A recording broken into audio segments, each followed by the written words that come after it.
Good afternoon, everyone, and welcome to the Recruitment Strategies for Adult Education. I am excited to have you all here today, and I want to kind of introduce this series to you. So, we will be working over the next 2 weeks to talk about recruitment strategies, and the way we have set these up are to be some quick engagement with not only evidence-based research, but also looking at what local practitioners are doing around these exciting recruitment strategies. So we'll have a three-part series in October, and then we just finalized the dates for the three-part series in November that will really focus on retention and engagement. So you're looking at 6 exciting, engaging webinars, all focused around recruitment, engagement, and retention for our adult education population.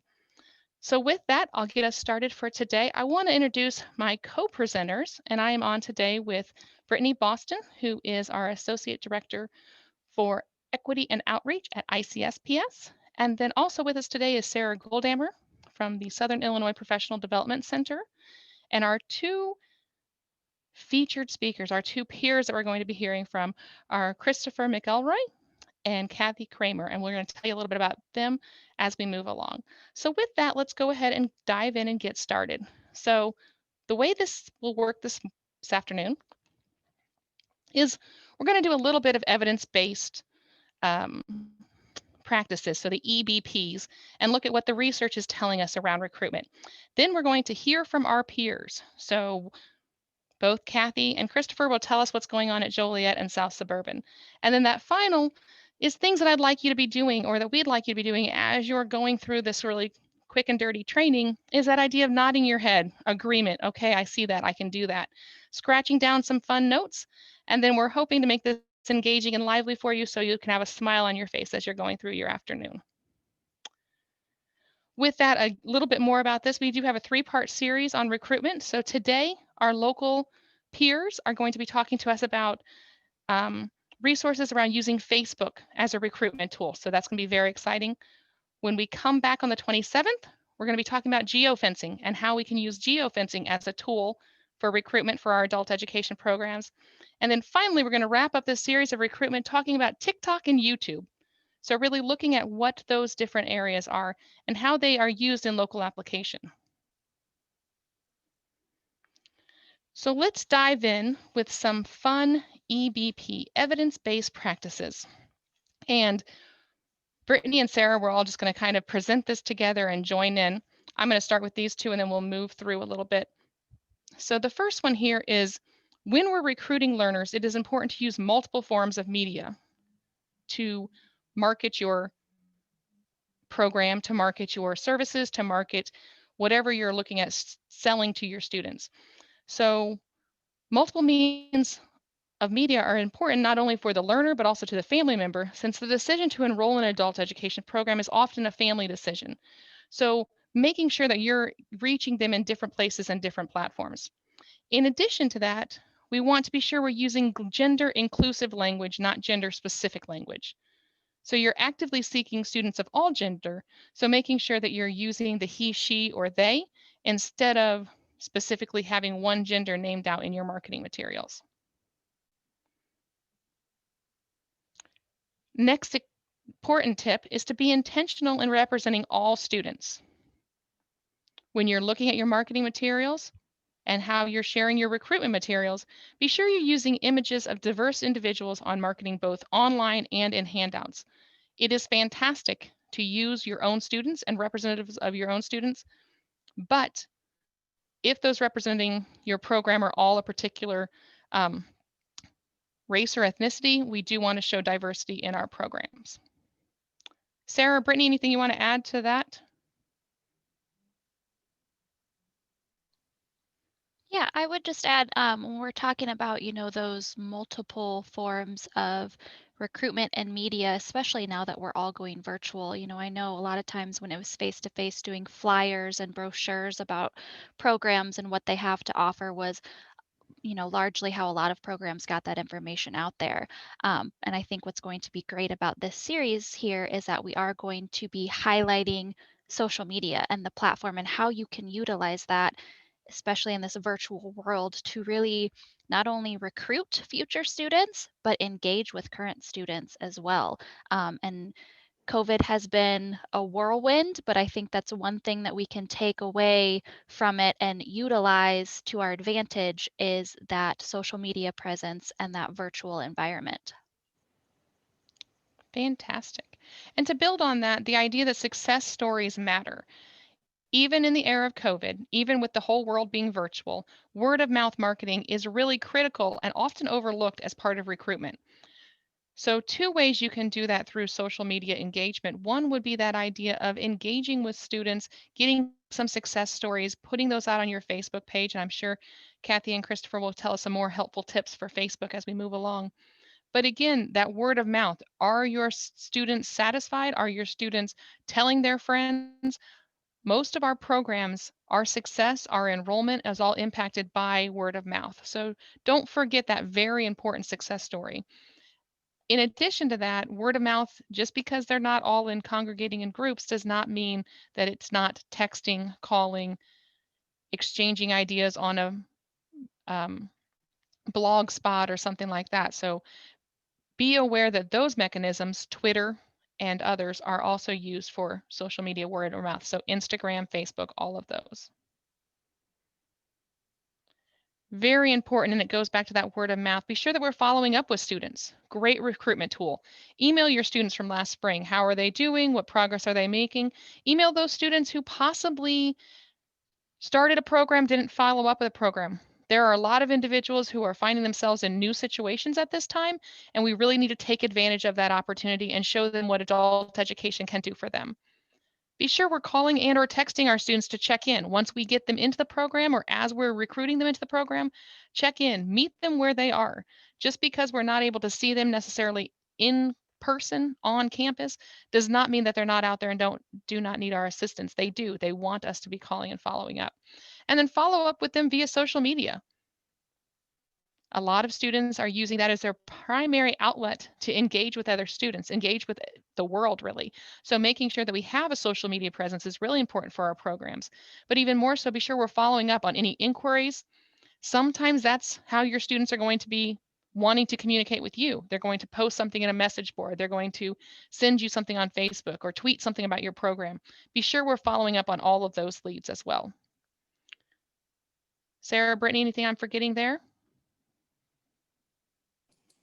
It's not anything that you're forgetting, Amy, but I just want to mention, and I know that both Chris and Kathy are going to illustrate this in a little bit, the importance of showing that you care, making sure that we can be as personable and make those connections in the world that we're in right now. I hear it from teachers all the time. We're all feeling anxious. We're all feeling a little discombobulated.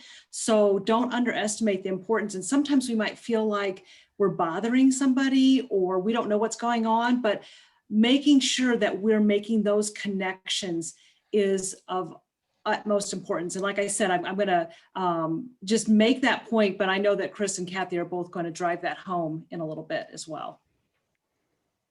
Excellent point. Thank you, Sarah. So an important just aha moment here. Be aware that your web page is your gateway to your program. You're not having students walk in as much, some of you might be, but as much, and your web page is really your gateway to your program. Now, some of you are sitting out there and you're saying, okay, that's fantastic, but my web page is on my college website. And so I have certain things that I can do and certain things I don't do. If you have not met with your IT staff from your college, I encourage you to do so. I encourage you to find ways to be sure that when they're saying apply for Rend Lake, apply for ICC, apply for Lincoln Land, that they're looking at an opportunity to apply for adult ed as well. In addition, when they do get to your adult ed website, which should be somewhere on that front page of your college webpage, how do they find the resources for adult education? Should be on the front page of your college website. And then they get to your webpage. And here are some tips around that webpage. So, is your website intuitive? Is it accessible? Is it easy to navigate? And is your design designed to be inviting to potential students? Are they able to register right there on your website? Are they able to apply for your program right there on your website? Some user-friendly tips there on the side I really want to put out. Let's make sure they're mobile friendly. If your website is not mobile friendly, wow, I had a hard time with that one. If your website is not mobile friendly, it is possibly outdated. So we want to be sure it's mobile friendly. Many of our students are engaging with us, looking for things on their phones, right? On their iPads. That's the technology that they have at their fingertips. So we want to make sure that we have a website that is mobile friendly, accessible and loads quickly. Those pictures might be fantastic, but does it load quickly? Is it going to be able to be used in areas of the state where maybe our internet is a little bit more slow than other parts? Is it organized and easy to navigate? Can I find what I'm looking for? If I'm a student, am I finding what I'm looking for? If I'm a potential student, am I finding what I'm looking for? Very important things. And then is it compatible with popular browsers? So think about that. Is it something that only works well in Chrome? Or is it something that will work well with Firefox, Chrome, and Safari? Also think about availability of your site and response time within your site. So when we talked about calling and texting, if you have an application that's on your website, is the response to that something that's a nice generated auto response? So let's say I apply for your program. Do I get an email that says, we have received your application, it's being processed, please reach out to Christopher with questions? Or is the response delayed? Keep in mind that if our students are interested and pursuing information, let's say at 7 o'clock at night, we know our adult education offices aren't necessarily open at 7 o'clock at night, but we need to make sure our website is, and that the response time of our website is accessible and making the student feel welcomed right from the beginning. And Amy, I did want to add too, just being mindful of the terminology and language that we're using on our websites. You know, we all know that in education and within the community college system, we sometimes speak in acronyms, and making sure that, you know, a student or a potential student isn't going to know what some of those acronyms mean. So, you know, making sure that we are being very explanatory in what exactly it is that we are talking about when it comes to our individual programs. I think that's a fantastic point. One of the things that we're all guilty of as, well, you know, living in the world of bureaucracy and education is that we can speak in letters very well. But do our students speak in those same letters? Do those letter combinations mean the same to those students? And if not, then we need to be putting them in terms that the students understand. Awesome point. Thank you, Brittany. Other fun pointer here, is there a place to go to get answers? So if I come onto your website and I'm looking at your website, or if I'm engaging with your Facebook page, is there a place that I can go? Is there an email address? Is there a phone number? Is there somebody who I can reach out to that allows me to get answers from that person? And maybe it's a general email. So for example, ICSPS has a general email that if you email that email address, icsps@ilstu.edu, it goes to our entire center. Everybody in our center gets the email, and then it's kind of delegated out onto who responds to what things. Does your adult education program have something similar to that? On any Microsoft or Outlook, sorry, on any Outlook email, you can set up an alias, and that alias can be set up in that way that it's your program alias. So think about those things as ways that you can be sure that your students and your potential students, so students that are looking for help, are able to get clear answers and a place that's going to be responsive. Anything? All right, moving along. And then the last point there, because again, I told you this part was going to be quick. Does your student have does your program have a social media presence? And this is one of the things we're going to be exploring more in depth next week, is what that social media presence can look like and what are some tips. But also we're going to have our two experts here. And so now is the point where we're going to hear from our peers. And I'm going to allow Sarah to go ahead and introduce our two presenters. Thanks, Amy, and thanks for all that information. I'm going to turn my camera on because I want to make sure everybody sees my smile, because I get the pleasure of introducing these two folks, and on my screen, they're on either side of me. I don't know where they are on your screen, but I've known both Chris and Kathy for years, and I know the good work that they do at South Suburban for Chris and at Joliet Junior College for Kathy. So whichever one of you wants to bring your screen up, you get to go first. Look, Chris is going to be nice and let Kathy go, right? We teased Chris earlier that maybe he would want to go first because Kathy might have so much to say that she might not give it to him. But anyway, so let me be quiet, but before that, let me introduce Kathy Kramer from Joliet Junior College. And let me just also mention, because I want to make sure everybody hears this. I had the pleasure last week of being on a Zoom call with a bunch of the team from JJC, and you could just feel the community. You could feel their compassion for their learners and their passion for educating. And our students definitely feel that as well. So never underestimate the value of caring. So for that, I'm going to turn my microphone and my video off and let Kathy take it away.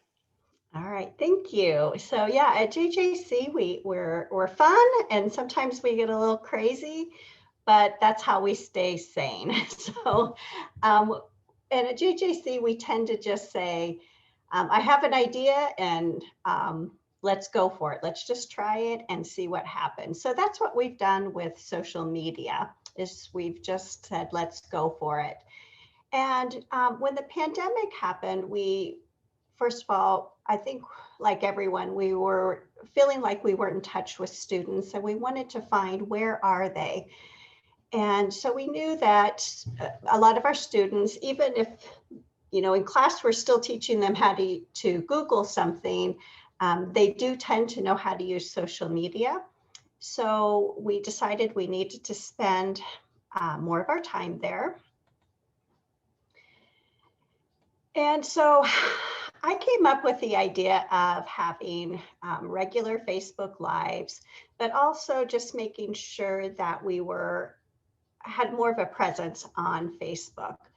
So some of the things that we did to ensure that we were successful on social media is we have 2 staff members that are designated to our Facebook page. And between the 2 of us, we post and monitor the page regularly. And we try to have a variety. We know videos are successful on Facebook.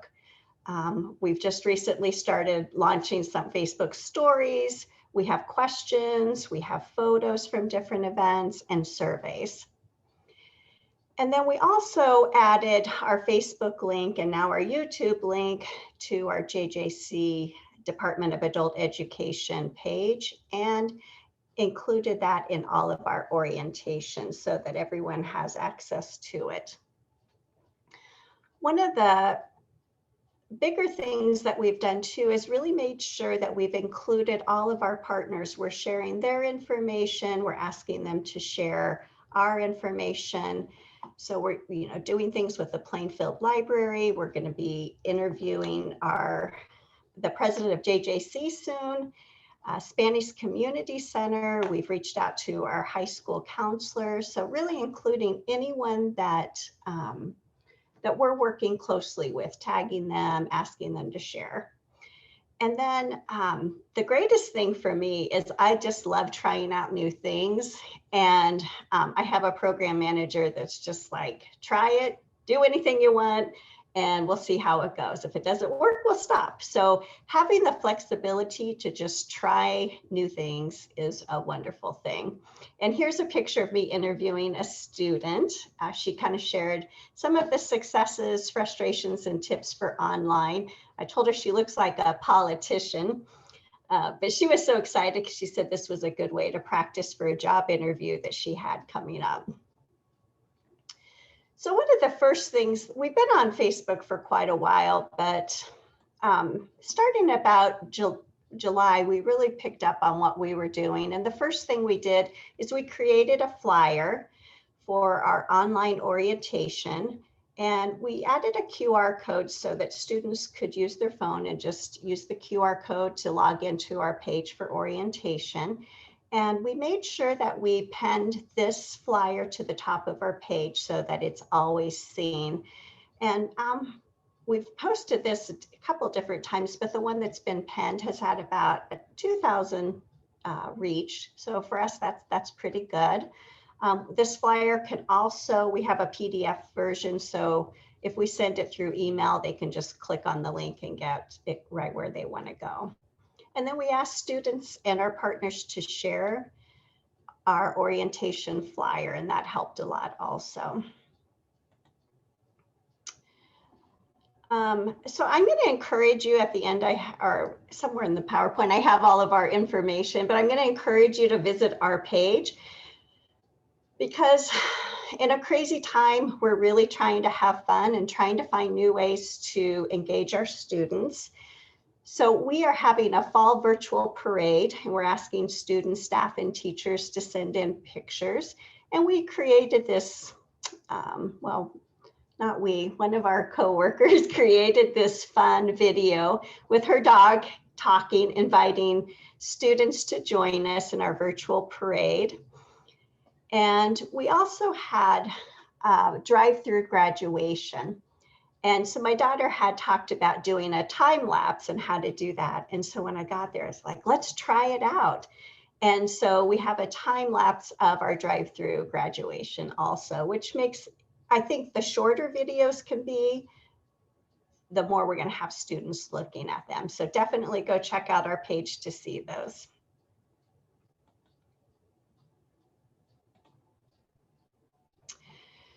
So I started creating Facebook Lives at the end of July, and I've been doing them weekly up until October, but I'll start back in November.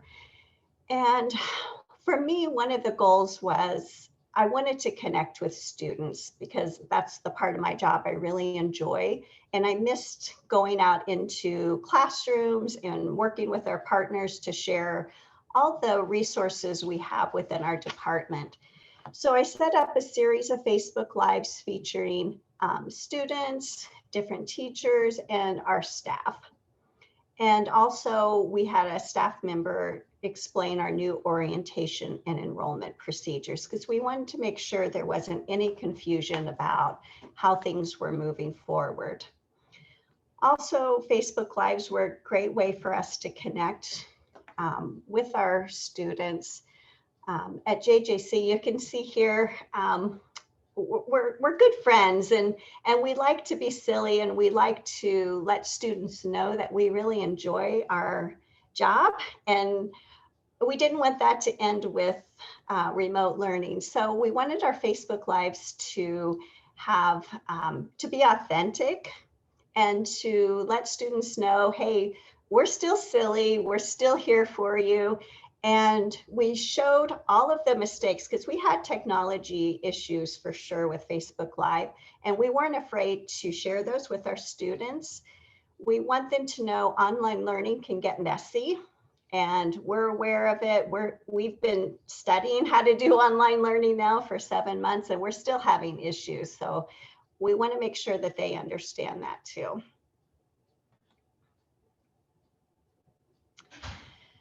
So I just wanted to share, this is just a little clip from one of the Facebook Lives that I have done. This was with one of our teachers, one of our HSC teachers, and she came on and shared tips for starting fall online. And one of the great things about Facebook Live, I go through a website called Be Live, is you can put your names on there, and then I would put like little tips that she's sharing with me. So this is one she shared with me, schedule your time. So I'm going to share this real quick.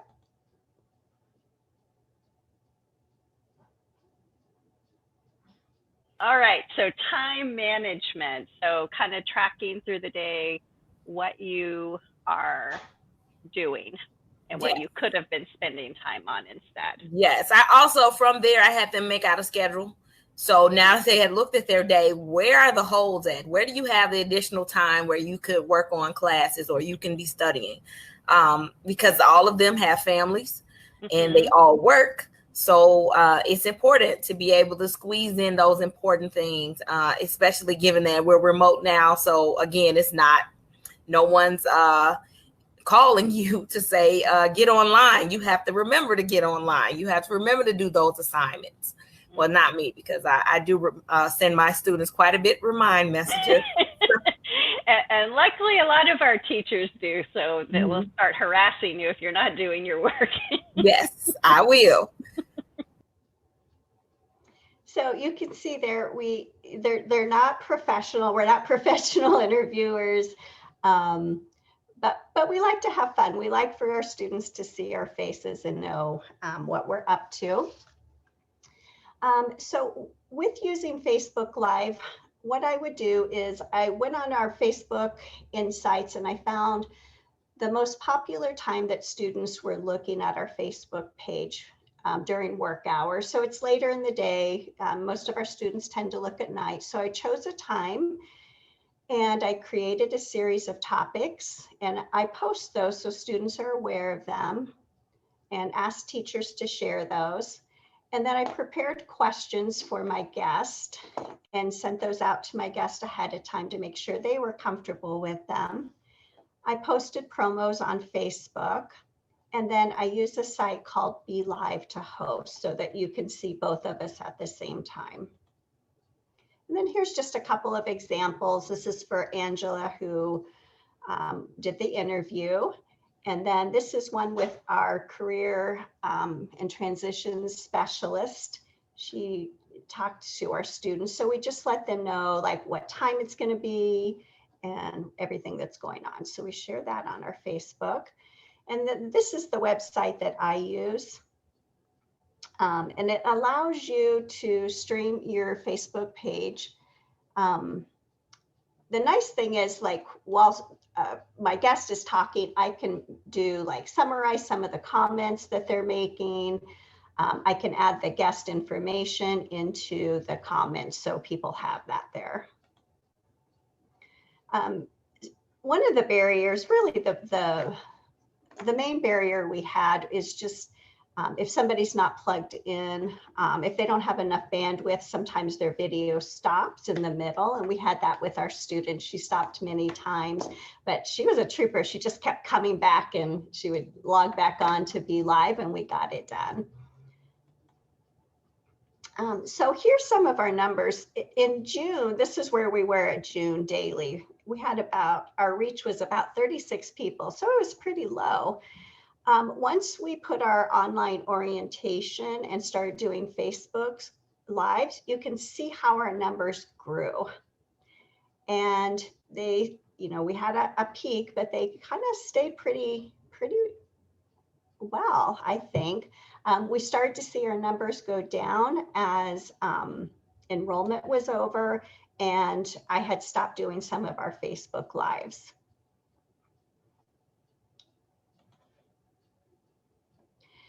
And I wanted to share this. I interviewed the ESL coordinator at the Plainfield Library. She's one of our partners. And so I shared the promo first, and we had a reach of about 1,000. And then when I interviewed her, they shared it also. So we made sure that we tagged the Plainfield Public Library District. And that promo, I guess actually, I think we had another one that was a little higher. And then we also asked students to tag themselves. But what I loved about interviewing her is people added comments, and she went back also and answered those from the public library perspective. So it was a great way to see, for students to see that we're working together with each other. And it also helps to get more people to your site. So one of the things that I'm hoping to do in the future is, right now we're using a free subscription to Be Live, but with a paid subscription, you can have up to 4 people on an interview. So I'd like to do panels with students, students who have earned their GED, but I'd also like shorter videos, because I think we all tend to want something short to quickly look at. So doing that. And then I can't encourage you enough to tag your partners, include them. It's kind of a 2-for-1. You get to share the resources they have available, and they also share your page. So I have my information here. If you have any questions, I'm at ckramer@jjc.edu with Joliet Junior College, and I would be happy to answer anything you have. Thank you very much, Kathy. And I do want to mention, because Kathy was being very modest, her team told me that when she went on vacation for a week and didn't do the Facebook Lives, that their engagement went down. And so that just shows you once again that power of the connection. And so We did have a question, Kathy, if we could get a list of all programs and apps you use for social media content. So I'm sure we can make that available for folks and get that out to them, right? Yeah, Just yeah. Perfect. And then we did have a question about anyone working with alternative students. So I don't know, for either Chris or Kathy, is that something that you have experience with? Alternative, like, I'm assuming I don't know if you, maybe you could make a little clarification. Do you mean alternative high school students, or do you mean people who have been incarcerated? What's your definition of alternative there? yeah, so we do have High school yeah, is we what they were have asking. early school leavers transition program, and we did do a Facebook Live on that. And one of the great things about that is we invited all the high school counselors to attend. Right. We did also, Kathy, you won't be surprised to know that we had a special request to hear the dog talk. So we're going to go to Chris, and you can only imagine who asked for that. That was actually Michelle Lyman, who that Michelle's dog. So for those of you who know Michelle, you know why she's asking that. But why don't we turn it over to Chris and let him go through the slides. And if we have time at the end, because Lacey Lyman is very, very engaging and fun dog. So we'll come back to that in a little bit. But I do want to mention about Chris before, if you want to bring your screen up, Chris, we'll switch over to you. A lot of you probably know Chris from IASA, and you know all of the good work that he's done to provide social media engagement for IASA. So he's been a forerunner through the years. I've learned a lot about social media engagement from Chris, so we really appreciate that as well. And I'll let Chris take it away. So thanks, Chris, for sharing with us. No problem. Am I muted or on? I'm on. You're good. We can hear you. So I'm going to talk briefly about how to create good social media content for recruitment. So one of the things, you know, as some of you may or may not have social media pages yet, or they're in their infancy, you have to know your audience. Are you primarily ABE, ESL, civics? Are you a mixture of both? Are you workforce? Are you a literacy program? Knowing what your main audience is going to help you create content and create aspects for you to market your program correctly. You want to create your social identity. Your page should be separate from any college or institutional page. Now, that might be difficult depending on the rules of your institution, but you really have to stress and advocate that you need your own adult ed, literacy, workforce, whatever page.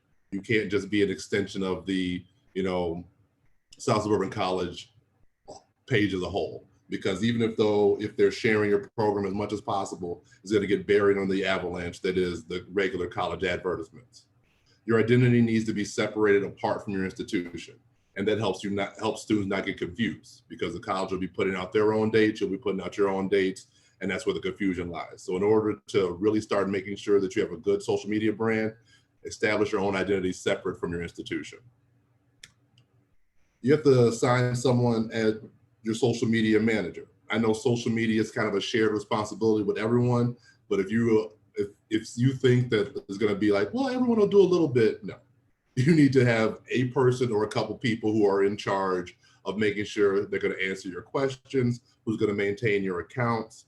When someone messages you something, making sure that someone messages them back. If someone leaves an inappropriate comment on one of your posts, there was one time I posted something that someone commented, South Suburban College is the worst, blah, blah, blah, all these curse words. I had to go and delete that stuff immediately. Because I'm like, you don't want that out there. All right. This is a person that needs to be familiar with your registration procedures, student services, class scheduling, instructors. You should resist just making whoever is the tech savvy person at your institution the head of your social media page. I know we all have somebody who we go to at the college or amongst our teachers or our transitions coaches who's the tech person, but just because they know computers doesn't mean they know anything about posting to Instagram, Facebook, or Snapchat. You want to make sure you establish your page. Recruitment begins with your brand. You're technically advertising and recruiting all the time. not just when you have your dates out there, not just when you have your flyers out there. It's like sometimes you'll see a McDonald's just released a commercial of people sitting in the restaurant eating a hamburger. And didn't say anything about 2 for $4 specials or anything. They just want you to know, like, hey, we're out there. And that's what you're doing with your social media page. Your page is not there to just regurgitate your flyers and registration dates. It needs to be an extension of your program. Students need to have a reason to come to your page. So that means you need to constantly be creating content. That's why it's good for Kathy, the Facebook Live thing. You're constantly having a reason for students to come to your page to have something to check out. Something like this picture I've seen here. This is a job fair in Inglewood. This is not close to our institution, but I know there are students in our program who are from the Chicagoland area. So if they follow us and they see this and they like and share, that only helps build our page and build our brand and helps the students think of SSC Adult Ed favorably. When you're creating content, you want to make sure you're featuring students and instructors as much as possible.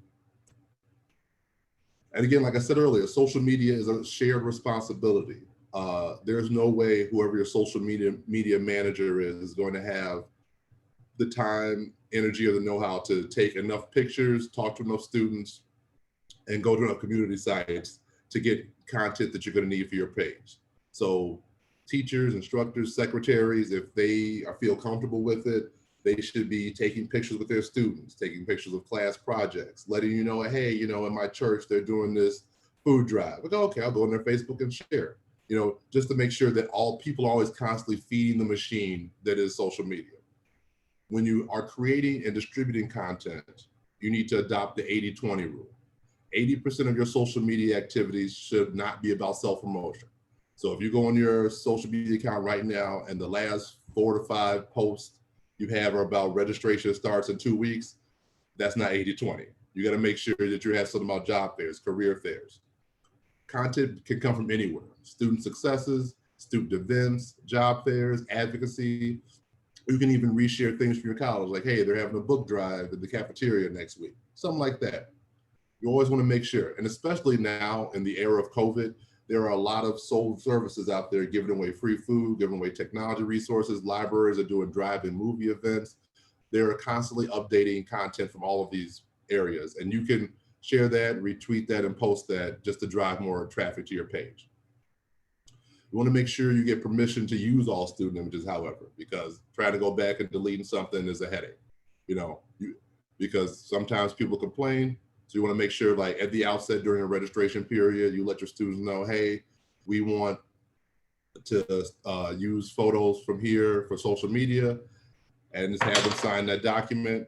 And if they're not interested, tell them to mark that they're not interested.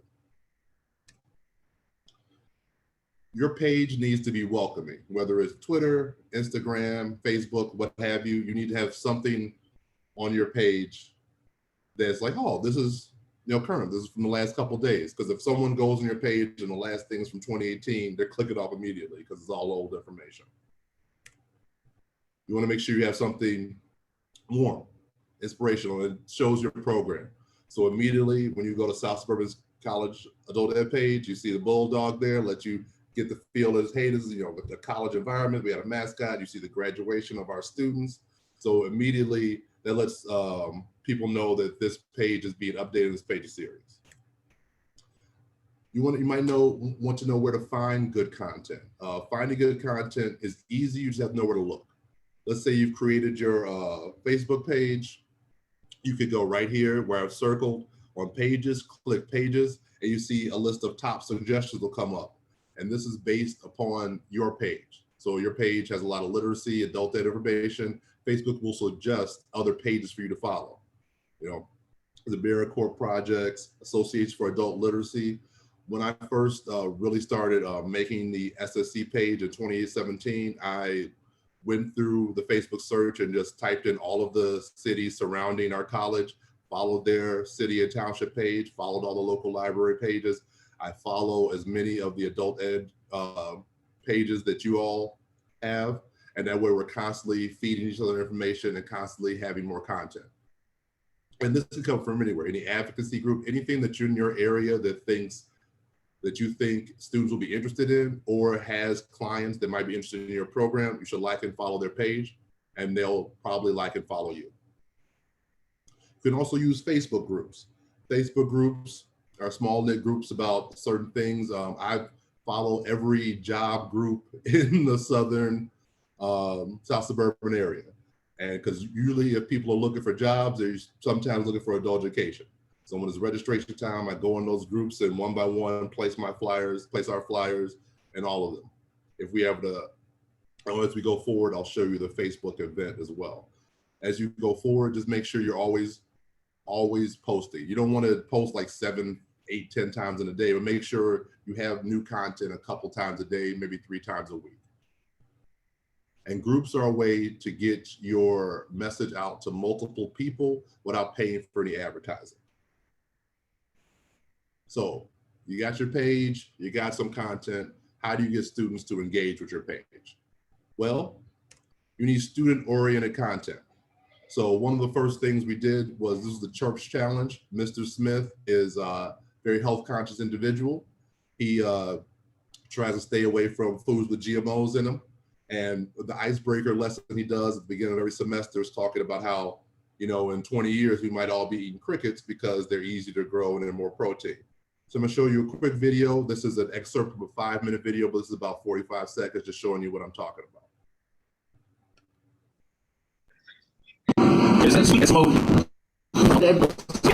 It's made with cricket flour. No. And anybody who knows Mr. Smith knows that.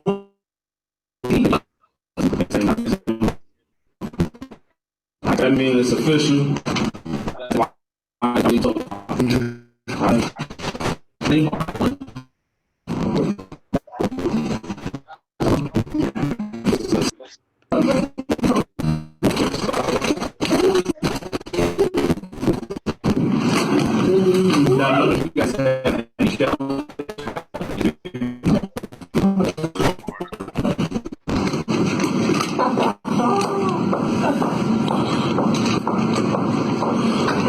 Want a reaction shot, guys?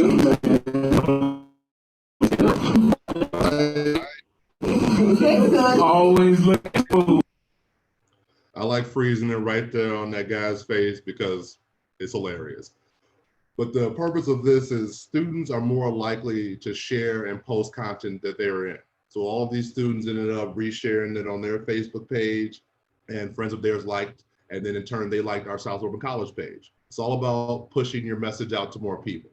And I shared it on my page, me, Mr. Beasley that you see in the bottom, the instructor, all of them ended up eating the chip and posting our reactions. All right, so I want to talk real briefly about the importance of images. Images on Facebook, any social media platform is critical. Images produce 650% higher engagement than text-only posts. Visual content is 40 times more likely to get shared on social media.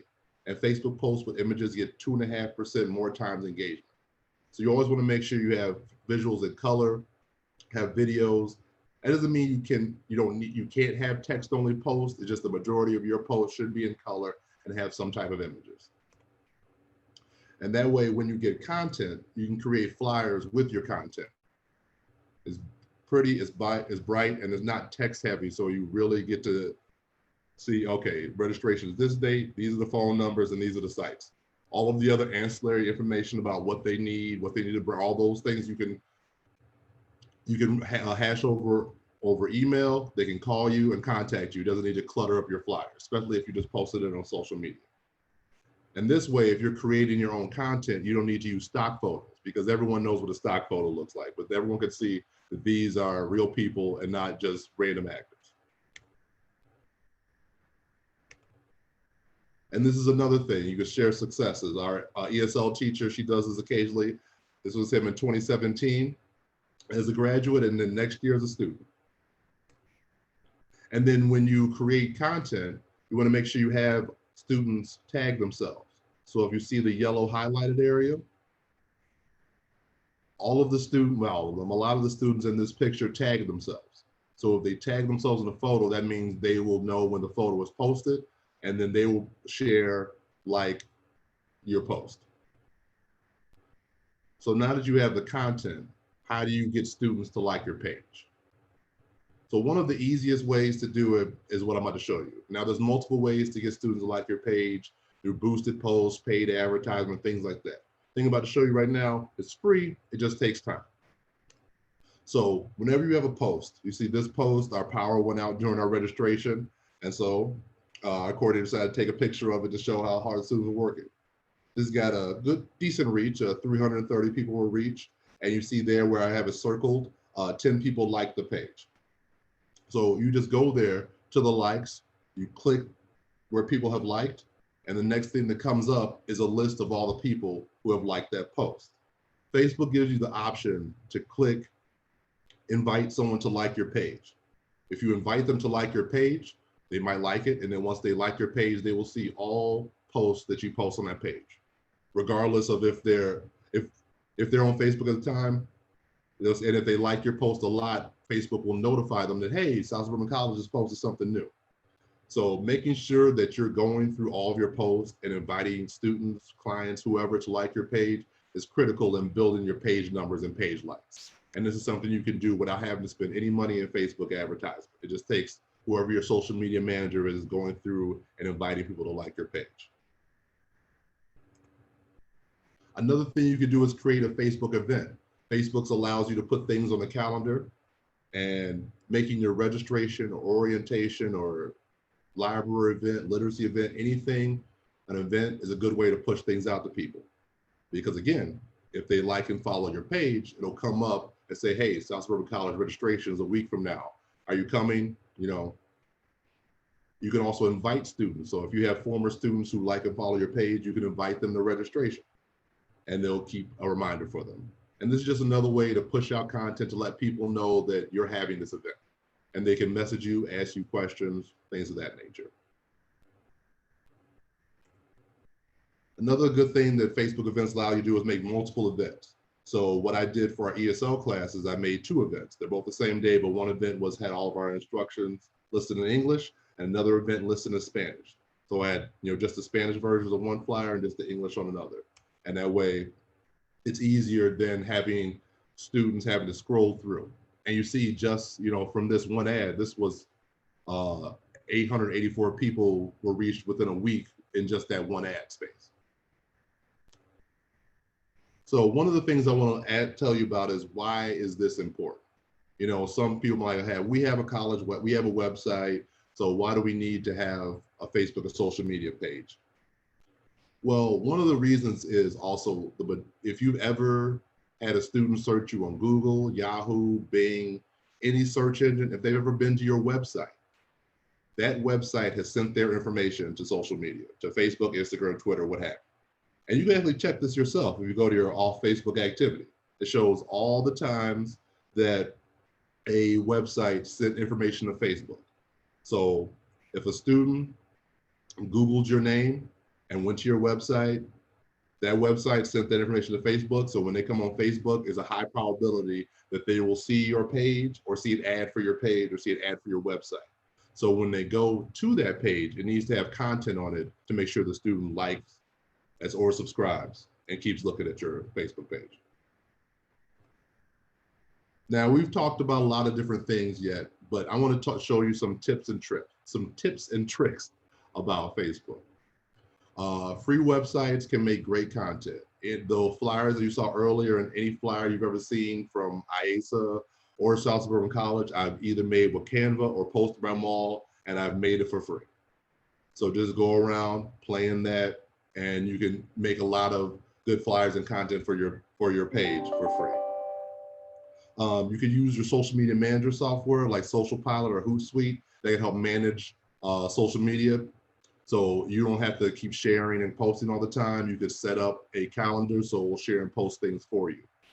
And if you go to this link right here on buffer.com, it will also show you some more frequently asked questions and tips in order for you to get better with social media.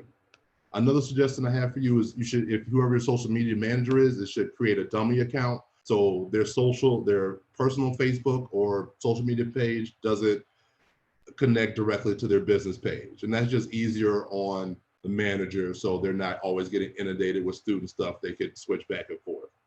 Again, follow similar pages for content. Follow and share pages from the community pages, the community events, because students are more likely to like and share events of community they are in. And make sure you put your social media handles and links on everything: email signature, flyers, your program website, etc.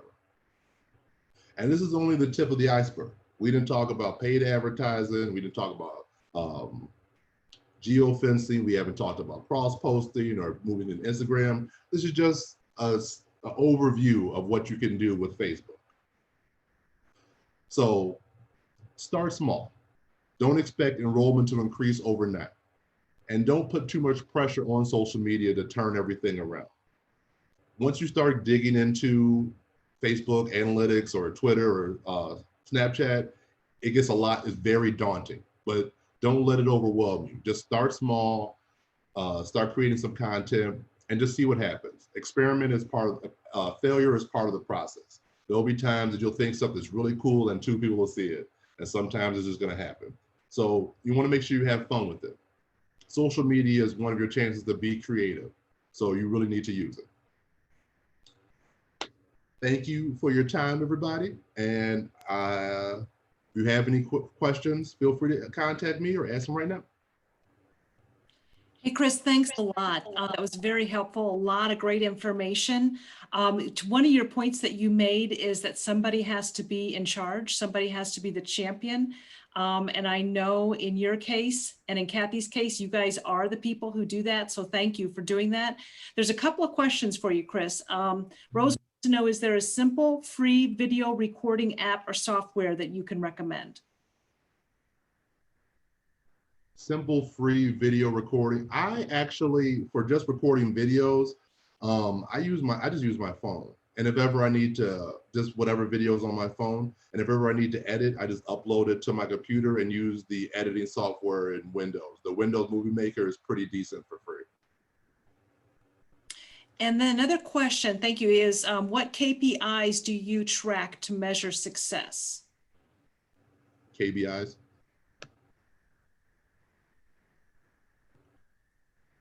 What's KPI? I don't know, so okay. I thought that was just something I didn't know, but you would know. So key performance indicators. There we go. KPIs. Thank you, Amy. Well, shares and likes is usually the biggest thing. The most important, shares are far more important than likes. Likes are cool. It's great to see like 20 people liked your page, and then you can invite people to like your page from a post. But shares, I think, are the best indicator, because that means someone's like, wow, this is really cool. I want my other friends to see what I saw. So yeah, if something's getting a lot of shares, that's good. And also, if you create a Facebook event and people say they're coming, you know, and share it out, I think that's a good indicator. Another question for you, Chris, is you talked about jobs pages. Besides the local workforce center, what job pages do you stalk? Oh, Jesus. So that's where Facebook groups come in. There are dozens and dozens. If you type whatever town you're in and just type their name into Facebook groups, I'm part of like a Harvey, Dalton, South Holland, all of their pages, because people who are looking for work are always sharing different things. Illinois WorkNet, they always post a lot of good stuff. If you follow the community pages of, let's say, the township that you're in, follow the township page. They usually have good information for jobs. Your local library. If you have an unemployment office in your area, follow their pages. So yeah, just think about all of the partner meetings you've ever been to and just follow people down that list. If you ever haven't been to any of those partnership meetings, just think, I wonder if that person has a Facebook page, and go out and follow them. That's how you get a lot of good job information. Okay, thank you. Thank you. If there's any other questions anybody has, feel free. We've got a couple more minutes, and put those in the chat, and we will ask Kathy and Chris.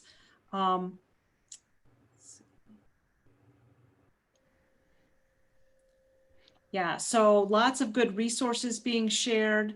Amy, do you want to tell everybody about where they can get this information from this recorded webinar and to get the resources?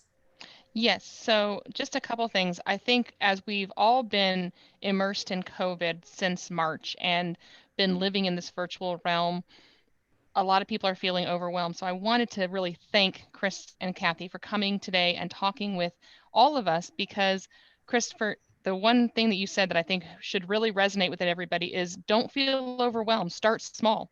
Start with things that are manageable. Be sure start with just Facebook and we can go into other areas. But I think that's really doing something is better than doing nothing, and really not just saying, okay, well, since the students aren't on campus, we can't do anything. I really encourage everyone to start small, start somewhere. If you don't have a Facebook page for your program, look into how to get that started. If you do have one, is there other social media outlets that you should look into? So thank you so much for that. But Chris, did you want to add something? Oh yeah, someone just asked me a question I wanted to share. Someone asked me for community outreach for ESL programs. It's similar, but also I find this really helpful is if you follow a bunch of Facebook pages, any ESL advocacy groups, messaging them on Facebook and asking them to share your information is always a good idea. And they're usually really willing to do it. And if they can't, they'll direct, because I emailed the Latino advocacy group and they're like, well, we're a national organization, but here's the Illinois number. Like, all right, cool, thanks. So doing that is very good. And I am part of a lot of Spanish only Facebook groups. I don't speak Spanish or read Spanish, but I just share the information, translate it out, and I get a lot of shares that way too. So, and ESL especially, I don't know how everyone else's numbers are, but ESL is a really close-knit community. So if you share things and they tag them in, they're much more likely to share and say that I'm in ESL class and share out to all of their Facebook and Instagram friends. Thank you. Excellent. So real quick, what we're going to do is after this is done and we capture the recording, we're going to send that out with a link. The information will be on the ICSPS page. It will be linked, I'm sure, to the SIPDC page and then also on the ICCBAE page. So you will have ample opportunity to have access to the resources and information. I do want to also remind you that this is the first of a 3-part series. We are going to be hearing from some of these individuals again. And so we come back on the 27th and the 29th, and then we'll have those dates out early next week for the dates in November, where we're going to be focusing on engagement and retention for our students. And so any other closing comments or questions? And again, people are asking for that dog video. So Kathy, can we just share the dog video so everyone can see the magnificent lion dog?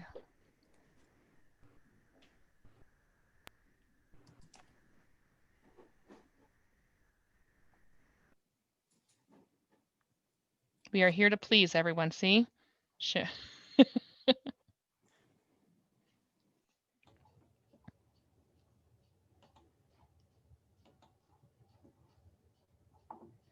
Let me put my, oh yeah, okay.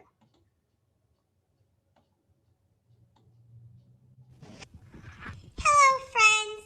It's me, Lacey Lyman.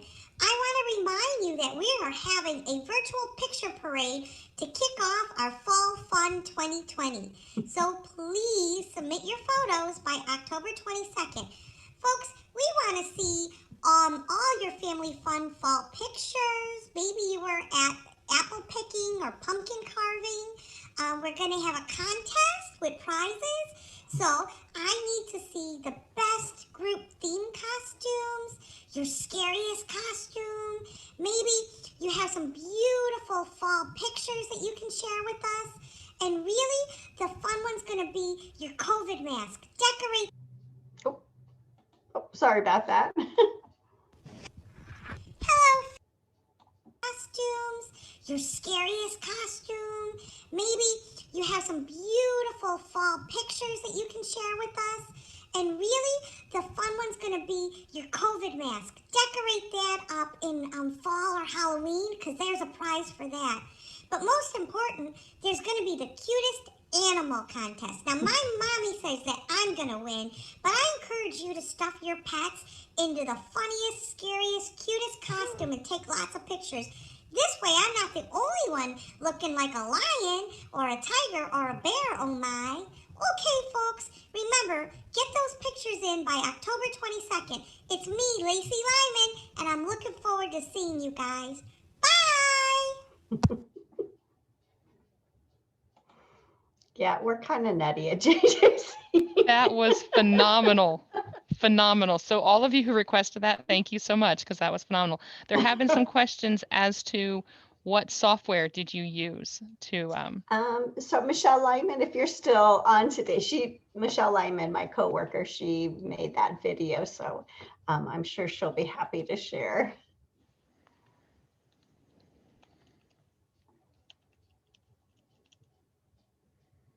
It's a pet app called Talking Pet.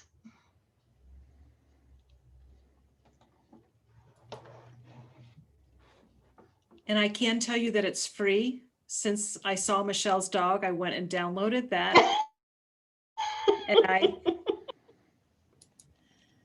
So it's very useful. So. And have you made one yet, Sarah? I'm working on it. I'm working on it. That'll be next week. We'll have that. we're going to hold you to that, Sarah. Oh, sure. You know, I'm game. Well, she's already in our virtual parade, so her dog. So Amy, thank you very much for pulling us all together. And Amy is putting that all the recording and resources will be sent out to the attendees. It'll be on the ICSPS website. We will also have a link on the excellenceandadulted.com website. So there'll be a lot of places where you can find these resources. Make sure you join us next week whenever we have 2 additional on Tuesday and Thursday at 2 o'clock, 2 additional sessions. I will also mention, if you're thinking to yourself, hey, you know what, our program, we're doing some really cool stuff. We would love to capture that. We would love to know about that. We have a lot of places. One is on the Excellence site, our promising practices. We're sharing there. I put that in the chat earlier. And so there's lots of places where you can share that. So feel free to share. But otherwise, I think we just want to thank everybody for joining us today.